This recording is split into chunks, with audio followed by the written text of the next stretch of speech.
पूर्वजों का उद्धार करने के लिए अपने जीवन में एक दीपक, अभी ये पितृपक्ष चल रहा है, आज से स्टार्ट हुआ, आप कुछ मत करिए तो कम से कम अपने पूर्वजों के नाम का एक दिया जरूर घर पे जलाइए। आप और अधिक कुछ नहीं कर सकते तो कम से कम एक रोटी आप आसपास कौवे को देखिए और कौवा को एक रोटी जरूर खिलाइए अपने पूर्वजों के नाम से।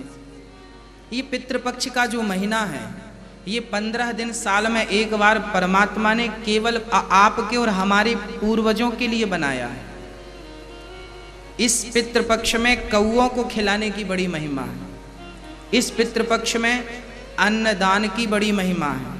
इस पितृपक्ष में कुत्ते को रोटी खिलाने की बड़ी महिमा है। इस पितृपक्ष में गौ माता को सहलाने की, उसके गले पे हाथ फेर के उसे हरा चारा, उसे रोटी, उसे खीर खिलाने की बड़ी महिमा है। इस पितृपक्ष में ब्राह्मणों को भोजन कराने की अद्भुत महिमा है। आपके पूर्वजों की जब भी तिथि आवे, दीपक तो आज से ही जलाइएगा, और जब तिथि आए आपकी पूर्वजों की, आपके दादा की, परदादा की, पिताजी की, माताजी की, जब भी तिथि आवे उस दिन ब्राह्मणों को भोजन कराइए। हाँ, और ब्राह्मणों को इतना भोजन कराइए कि पत्तल में कुछ बच जाए, चाट कर ना खा जाए, सारा कुछ बच जाए, और जो बच जाए उसे आप कहते हैं पितृपक्ष में ब्राह्मण जो खाता है, उसके खाने के बाद जो बचता है उसे यदि कौवा खा ले तो वो सीधा पितरों तक पहुंचता है, सीधा मिलता है। इस पितृपक्ष की बड़ी महिमा है। अब कुछ लोग जो साइंस वाले स्टूडेंट हैं वो बिलीव नहीं करते, महाराज जी हम यहाँ ब्राह्मणों को खिलाएंगे, वहाँ पितरों को कैसे मिल जाएगा। कहते हैं पितृपक्ष में हमारे पूर्वज कौवा बनकर ही वो अन्न ग्रहण करते हैं, कौवा बनकर ग्रहण करते हैं। अब आप कहें महाराज जी कैसे पॉसिबल है, कैसे संभव है कैसे संभव है, सुनिए। जैसे आप किसी को भी 1000 रुपये भेजना चाहते हैं, आपका अपना कोई अमेरिका में है, जापान में है या पूना में है, यदि आप अपने रिश्तेदार को, अपने बेटे को, आपसे बहुत दूर है, हजारों किलोमीटर दूर है, और उसे आप कुछ भेजना चाहते हैं पैसे, कैसे भेजेंगे। बैंक एक माध्यम है, आप बैंक में डालिए, उस खाते पर, उसके खाते पर आपका बेटा वहां निकाल लेगा आसानी से। जैसे बैंक एक माध्यम है पैसा ट्रांसफर करने का, उसी प्रकार परमात्मा ने ब्राह्मणों को, गौ माता को एक माध्यम बनाया है कि आप इन्हें खिला दीजिए, दीन दुखियों को खिला दीजिए, आपके पूर्वजों तक भगवान ट्रांसफर कर देंगे। तो ये ट्रांसफर प्रणाली जब बैंक का जन्म नहीं हुआ हमारे भारत में, तब से परमात्मा ने ये पितृपक्ष रखा है।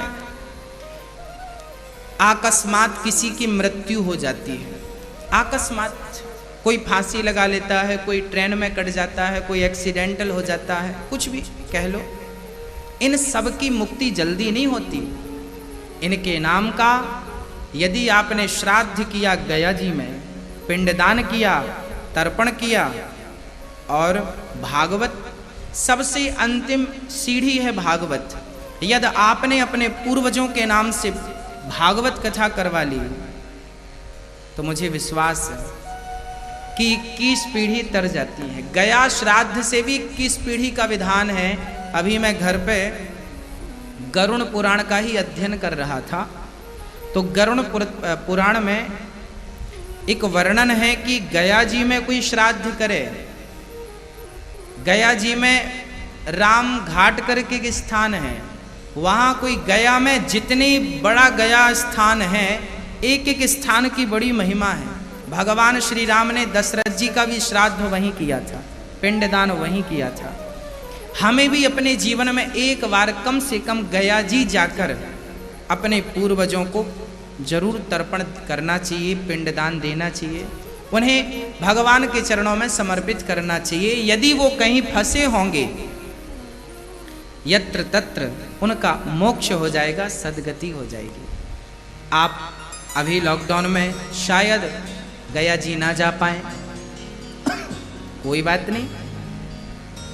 आप लॉकडाउन में भागवत भी ना करा पाए, कोई बात नहीं, कोई बात नहीं।